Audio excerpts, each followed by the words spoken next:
पुस्तक का नाम शिक्षा ही नहीं विद्या भी। लेखक पंडित श्रीराम शर्मा आचार्य। ऑडियो 6। लोक रंजन के साथ जुड़ा हुआ लोक मंगल। युग चेतना का स्वरूप निर्धारण, उसका लेखन प्रकाशन शांति कुंज हरिद्वार और युग निर्माण योजना मथुरा द्वारा छोटे साधनों से चल रहा है। फिर भी वह अपनी गुणवत्ता के कारण निरंतर लोकप्रिय हो रहा है। मूल्य इतना सस्ता रखा गया है कि इस स्तर के प्रकाशनों की पंक्ति में उसे एक कीर्तिमान स्तर का कहा जा सकता है। इसे व्यावसायिक प्रकाशन वाले दृष्टिकोण से सर्वथा पृथक रखा गया है। लगभग कागज छपाई जितना ही इसका मूल्य रखा गया है, ताकि ईसाई मिशनों द्वारा छपने और प्रचारित किए जाने वाले स्तर से समता की जा सके। इन दिनों जो करना, लिखना और प्रतिपादन प्रस्तुत करना शेष है, वह इतना सुविस्तृत है कि युग मनीषियों की कई सुनियोजित मंडलियां खप सकती हैं। प्रकाशन के लिए इतना बड़ा तंत्र चाहिए जितना कि विशालकाय कल कारखाने में लगता है। क्षेत्रीय भाषाओं में से कितने ही ऐसी हैं जिन्होंने संसार के विशाल भागों पर अपना वर्चस्व जमा रखा है। इन क्षेत्रों में युग चिंतन उन परिस्थितियों के साथ जोड़ते हुए प्रस्तुत किया जाना है जिनसे उनकी जीवन वृद्धि और विचार श्रृंखला जुड़ी हुई है। उनको माध्यम बनाना हो तो मौलिक आदर्शों को यथावत रखते हुए भी उनका व्यवहारिक स्वरूप इस प्रकार प्रस्तुत करना पड़ेगा जो उस समुदाय की वर्तमान मान्यताओं के साथ तालमेल बिठाते हुए प्रगति का व्यवहारिक स्वरूप प्रस्तुत कर सके। ईसाई धर्म की एक छोटी सीमा है, पर उसने अपनी विचारधारा को व्यापक बनाने के लिए बाइबिल से लेकर छोटी पुस्तिकाओं तक को संसार के प्रायः सभी भाषाओं में करोड़ों की संख्या में छपाया और उपयुक्त व्यक्तियों तक पहुंचाया है। यही कारण है कि उस विचारधारा से प्रभावित होकर संसार के प्रायः 1/3 मनुष्यों ने उस धर्म में प्रवेश पा लिया है। साम्यवादी देशों ने भी अपने सीमित क्षेत्र में ही नहीं, संसार की अनेक भाषाओं में अपने मंतव्य को प्रकाशित किया है। सरकारें अपनी अपनी नीतियों का स्पष्टीकरण करने के लिए प्रचार प्रकाशन पर एक बड़ी राशि खर्च कर रही हैं। यह न तो अकारण है और न अनावश्यक। अब लोकमानस इतना समर्थ हो गया है कि उसे साथ लिए बिना बहुसंख्यक लोगों का समर्थन प्राप्त करना संभव ही नहीं है। युग परिवर्तन प्रक्रिया उपरोक्त सभी क्षेत्रों से बढ़कर है। उसका सीधा संबंध संसार के 600 करोड़ मनुष्यों के साथ जुड़ता है।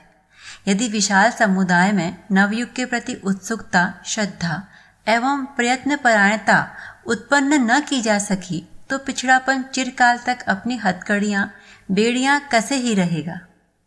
दुर्भाग्य से संसार में अभी एकता समता को अपनाने के लिए अधिक उत्साह नहीं उपजा है। इस संदर्भ में भाषाओं की भिन्नता कोड़ में खाज की तरह है। कोई एक भाषा ऐसी नहीं जिसका अवलंबन लेकर विश्व मानव तक उज्जवल भविष्य के संदेश एवं आलोक को पहुंचाया जा सकना संभव हो सके। ऐसी दशा में विभिन्न भाषा भाषी क्षेत्रों के लिए उन्हीं के अनुरूप भाषाओं का आश्रय लेकर उसी स्तर का प्रकाशन आवश्यक हो जाता है।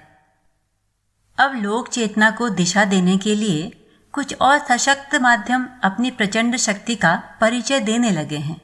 उनमें से एक है सिनेमा फिल्म व्यवसाय। इसी का दूसरा छोटा भाई अभी और जन्मा है, वह है वीडियो।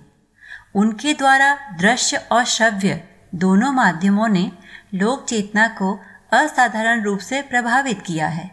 इनकी पहुंच साहित्य क्षेत्र से कम नहीं रही, वरन वे और भी अधिक बढ़ गई है। इनका लाभ संसार की 1/3 शिक्षित जनता ही नहीं उठाती, वरन शेष 2/3 अशिक्षित जनता भी संपर्क में आती और प्रभाव ग्रहण करती है। सरकारों के कब्जे में दूरदर्शन और रेडियो दोनों आ गए हैं। वे अपने मतलब की जानकारियां तो जनता तक पहुंचाते ही हैं, साथ ही ऐसा बहुत कुछ खुला मिला देते हैं जो कामुकता जैसी दुष्प्रवृत्तियों को मनोरंजन का नाम देकर दर्शकों के गले उतार देता है। यह दोनों समर्थ साधन युग चेतना के अनुरूप चल सकते हैं। इसकी आशा तो फिलहाल नहीं की जा सकती, पर उनके और भी दूसरे सुलभ संस्कार इस स्थिति में हैं कि उनका उपयोग जन स्तर के समर्थ संगठनों द्वारा किया जा सके। टेप और टेप रिकॉर्डर द्वारा रेडियो की एक छोटी सीमा तक आवश्यकता पूरी की जा सकती है। फिल्में बनाने वाले यदि कुछ साहस करें तो वे भी विचार क्रांति की महती आवश्यकता में अपना कुछ कहने लायक योगदान दे सकते हैं। फिर उसका छोटा भाई वीडियो भी अब इस योग्य हो सकता है कि अपने दुबले पैरों और पंखों द्वारा किसी प्रकार घिसटते घिसटते जन समुदाय के एक बड़े भाग तक अपना प्रभाव पहुंचा सके। यदि संभव हो तो समर्थ व्यक्ति इन दोनों माध्यमों को भी इतना सरल और सस्ता बना सकता है कि जन जन तक उनकी पहुंच हो सके और समय की मांग को पूरा करने में वे दोनों कुछ कहने लायक बड़ी भूमिका निभा सकें।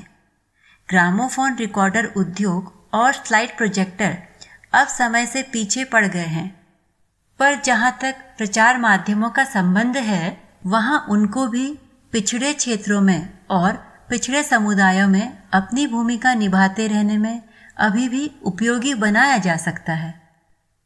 कभी जनशक्ति के सहारे चलने वाले प्रचार प्रयोजन भी गांव-गांव तक पहुंचते और लोक रंजन के साथ साथ लोक मंगल का काम भी अच्छी तरह करते थे। उनसे आजीविका भी मिल जाती थी और लोक रंजन के साथ साथ लोक मंगल का प्रचार कार्य भी बहुत हद तक हो जाता था। पर बढ़ती हुई यांत्रिक सभ्यता के कारण उनका आधार लड़खड़ा गया है।